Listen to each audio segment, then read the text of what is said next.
নমস্কার।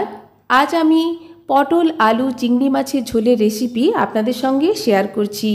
খুবই অল্প মশলায় তৈরি করেছি, কারণ চিংড়ি মাছের একটা নিজস্ব স্বাদ আছে। এইভাবে খুবই অল্প মশলা দিয়ে তৈরি করা পটল আলু চিংড়ি মাছের ঝোল খেতে কিন্তু অপূর্ব লাগে। দেখেই বুঝতে পারছেন পটল আলু চিংড়ি মাছের ঝোল দেখতে কতটা লোভনীয় হয়েছে, খেতেও অপূর্ব হয়েছিল। প্রথমেই আমি কড়াইতে পরিমাণ মতো সরষের তেল দিয়ে চিংড়ি মাছ ভালো করে ভেজে প্লেটে তুলে নিচ্ছি। চিংড়ি মাছ ভাজার অবশিষ্ট তেলেই হাফ চামচ পাঁচফোড়ন ও একটা তেজপাতা ফোড়নে দিয়ে ফোড়ন থেকে সুন্দর গন্ধ বেরিয়ে এলে কেটে রাখা পটল আলু এখানে দিয়ে দিচ্ছি।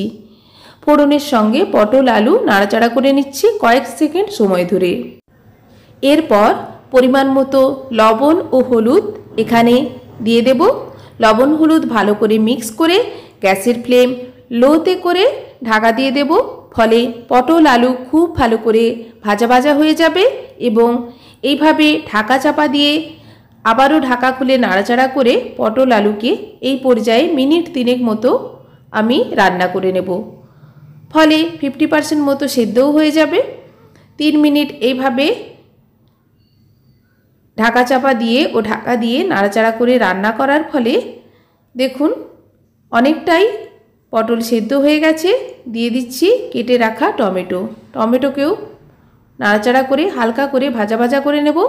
এরপর এখানে 1 চামচ মতো জিরের গুঁড়ো ও হাফ চামচ মতো কাশ্মীরি রেড চিলি পাউডার আগে থেকেই রেডি করে রেখেছিলাম জল দিয়ে, সেটা অ্যাড করে হাফ চামচ মতো আদা দিয়ে ভালো করে মশলা মিক্স করে ঢাকা দিয়ে দিচ্ছি মিনিট 3 জন্য। মশলার জলেই কিন্তু মশলা খুব ভালো করে পটল আলুর সঙ্গে কষানো হয়ে যাবে এবং দেখুন পটল আলু কিন্তু এই পর্যায়ে সম্পূর্ণ সেদ্ধ হয়ে গেছে এইভাবে ঢাকা দিয়ে রান্না করার ফলে। দেখুন একটা আলু কেটে দেখিয়ে দিচ্ছি। পটল ও আলু খুব ভালো করে সেদ্ধ হয়ে গেছে। এরপর পরিমাণ মতো জল দিয়ে ভেজে রাখা চিংড়ি মাছ দিয়ে আবারও মিনিট 2 ফুটিয়ে নেব। ফলে চিংড়ির মাছের একটা সুন্দর ফ্লেভার ঝোলের মধ্যে চলে যাবে। মিনিট 2 এইভাবে রান্না করার পর উপর থেকে ফ্রেশ ধনেপাতা ছড়িয়ে দিলেই একেবারে সার্ভ করার জন্য রেডি।